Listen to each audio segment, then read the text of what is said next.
Hi, guys, and welcome. Sometimes I get up here and I have a particular news story I want to talk to you about. And other times I get up and I just share what's on my heart. Today is one of those days where I feel compelled just to share a couple of thoughts that are on my heart. We look at the world around us sometimes, and it doesn't take a rocket scientist to figure out there are a lot of problems in today's world. We can look at that both politically and even in our own personal lives. And when it comes to politics, I know that the average American is frustrated. We are a country that was founded on the sovereignty and the liberty of the individual.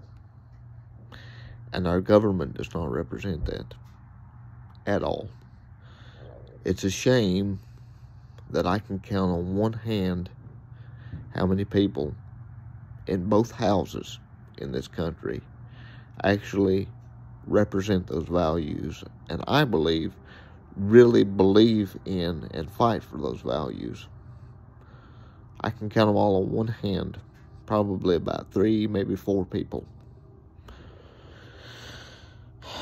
And we look at these things and we say to ourselves, well, how is it going to fix itself? Well, I got news for you. It's not going to fix itself. And these people in Washington and our state governments who have, for over 100 years, gradually grown the size of government, taking away our liberties, wrecking our economy, and ruining the lives and the opportunities that our forefathers gave us. These people are a reflection of you and a reflection of me. They are our elected representatives. And so I hate to tell you this. I hate to be the bearer of bad news. But they're a reflection of us. We have allowed them in office. We have voted them in there. And the reason we're in this mess is because we've become apathetic. We have allowed them to take control over time. And we think, well, that's not that big of an issue because it doesn't affect us immediately. Well, there's going to come a time when it does. There's going to come a time, and I think that time may be approaching quicker than we think. That people may go hungry. People will struggle.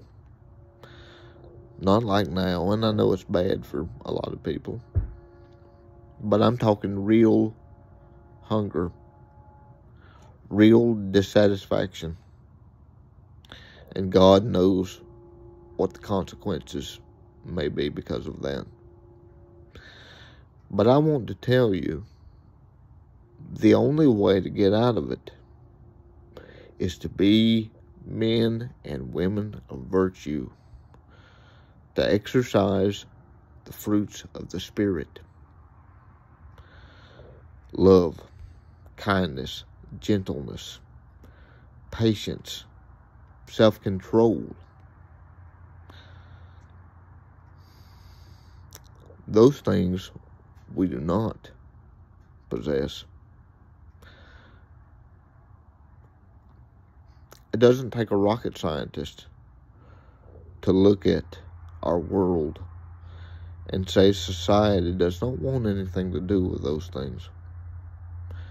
Yes, there are certain individuals that may do a good job of it in their own personal life, but that's the only way we're going to get out of this, is to exercise those values in our daily lives and to be men and women of virtue and elect men and women of virtue who exercise those principles in their daily lives, who believe in the Constitution that was designed to restrain bad men.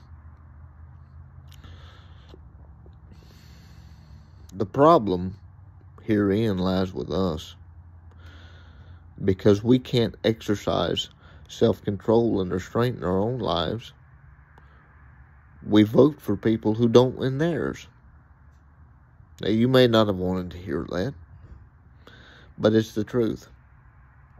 I mean, the fact that I can count 4 or 5 people in all of our nationally elected positions that I think exercise those values, who want freedom and liberty for the individual.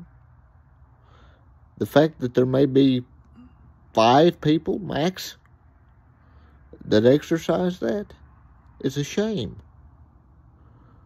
We can do better, and we must. Be a better man. You know, strong men are what this country needs. Strong men are what founded this country. And it's being ruined, by weak men. Strong men will stand up and take charge of their own households. And they'll be damned if they let someone else come in and try to ruin it. A weak man doesn't care. A weak man only does what serves himself. Be strong men. Be men of virtue. Protect the people you love and the weak in society. And when it comes to politics, elect people who share those values. We see what's happening because weak men are in charge. I ask you, when's enough going to be enough? Pray to God. Ask Him to show you where you're lacking. Listen to the Spirit. Be one with the Spirit. You are one with the Spirit in Jesus Christ. Start living like it. That's the only way we're going to get out of this mess. God bless you.